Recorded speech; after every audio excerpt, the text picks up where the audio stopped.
Hi friends, welcome to చిన్నాలాక్స్. చూడండి, ఈరోజు చేసుకునే రెసిపీ వచ్చేసండి కందిపప్పుతో చట్నీ అండి. ఇది సాంబారు రసం సైడ్ డిష్గా సూపర్గానే అయితే ఉంటుందండి. ఇది తమిళనాడు డిష్ అండి. ప్రాసెస్లో స్టెప్ బై స్టెప్ చూపించాను, చూసేయండి. చూడండి, చాలా సింపుల్గా చాలా టేస్టీగా ఉండే ఒక చట్నీ అయితే చూపిస్తున్నానండి. సైడ్ డిష్కి రసంలోకి కానీ పెరుగన్నంలోకి ఇట్లా పులిహారంలోకి సైడ్ డిష్ కానీ అయితే సూపర్గా ఉంటుందండి. అది చట్నీ అండి. చూడండి, ఆ చట్నీ కోసం అయితే నేను కందిపప్పుని అయితే ఈ కప్పుడైతే ఒకటి తీసుకున్నానండి. ఒక కప్పు నిండా నీట్గా వాష్ చేసి, చూడండి తడి ఏం లేకుండా డ్రైగా ఉండాలి. మనం ఇట్లా వేయించుకుంటాం కాబట్టి తడి ఏం లేకుండా ఉండాలండి. దానికోసం అయితే కారానికి సరిపడా ఎండుమిరపకాయలను అయితే తీసుకున్నానండి. నేను ఈ కప్పు కందిపప్పుకి 3 ఎండుమిరపకాయలను అయితే తీసుకున్నాను.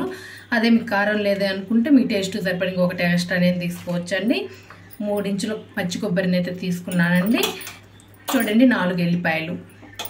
ఇవండి మనకు కావాల్సినవి. చూడండి, స్టవ్ ఆన్ చేసుకుందాము. ముందు కళాయి హీట్ అవ్వాలి. చూడండి, కళాయి అయితే హీట్ అయిందండి. ఒక 1/2 స్పూన్ వరకు నూనె అండి, ఎక్కువ వేసుకోవద్దు. వేయించుకోవడానికి ఒక 1/2 స్పూను. చూడండి, ఫస్ట్ 3 ఎండుమిరపకాయలను అయితే వేయించుకుందామండి లైట్గా.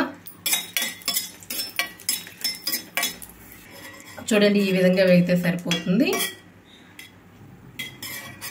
ఇవి ఒక మిక్సీ జార్లోకి తీసుకుందాము ఈ 3 ఎండుమిరపకాయలని. చూడండి, ఇప్పుడు కందిపప్పు మంచి స్మెల్ వచ్చేదాకైతే వేపుకోవాలండి. మాడని ఇవ్వకూడదు, మాడితే మాత్రం చేదు వస్తుందండి. మనం కలుపుతానే అయితే వేయించుకోవాలి. ఈ చట్నీ చేసుకోవడానికి కూడా 5 మినిట్స్ కూడా పట్టదండి. 5 మినిట్స్ లోపులోనే మంచి చట్నీని అయితే చేసుకోవచ్చు. ఈ విధంగా చూడండి, లైట్గా వేగుతున్నాయి, మంచి స్మెల్ వచ్చిందండి. ఇట్లా వేగేటప్పుడు మనకు మంచి స్మెల్ వస్తుందండి. చూడండి, ఇప్పుడు దీంట్లోనే ఎల్లిపాయలు, కొంచెం కొబ్బెర, ఇవి కూడా 1 నిమిషం పాటు వేయించుకుందాము. చూడండి, 1 నిమిషం పాటు ఈ విధంగా వేయించుకుంటే సరిపోతుందండి అన్నీ. చూడండి, లైట్గా కలర్ చేంజ్ అయ్యే కానీ మాడలేదు. ఈ విధంగా ఉంటే కరెక్ట్గా ఉంటుంది. ఇప్పుడైతే స్టవ్ ఆఫ్ చేసేసుకుందామండి. చల్లారిన తర్వాత అయితే ఉప్పు వేసి అయితే మిక్సీకి అయితే వేసుకోవాలి. పూర్తిగా చల్లారాలి. వెంటనే కళాయిలోంచి అయితే తీసేసుకోండి, ఎందుకంటే మాడిపోతాయి ఆ హీట్కి. చూడండి, సరిపడంత టేస్ట్ సరిపడంత అయితే ఉప్పు అయితే వేసుకుందామండి. చూడండి, నేను గండు ఉప్పు వేస్తున్నాను కొంచెం. చూడండి, పూర్తిగా చల్లారాయి. ఇప్పుడైతే మిక్సీకి అయితే వేసుకుందామండి. ఫస్ట్ వాటర్ ఏం లేకుండా అయితే మిక్సీకి వేసుకోవాలి, తర్వాత కొంచెం వాటర్ పోసుకోవాలి. చూడండి, ఫస్ట్ అయితే ఈ విధంగా అయితే మిక్సీకి వేసుకోవాలండి. ఇప్పుడు కొంచెమే వాటర్ పోసుకోవాలి, కొంచెం టైట్గానే ఉండాలండి ఈ పచ్చడి అనేది. చూడండి, మిక్సీకి అయితే వేసానండి.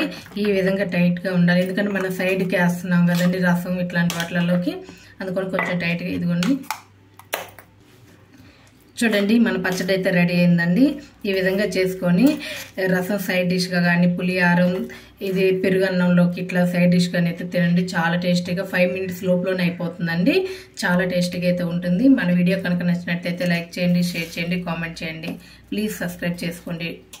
Thank you.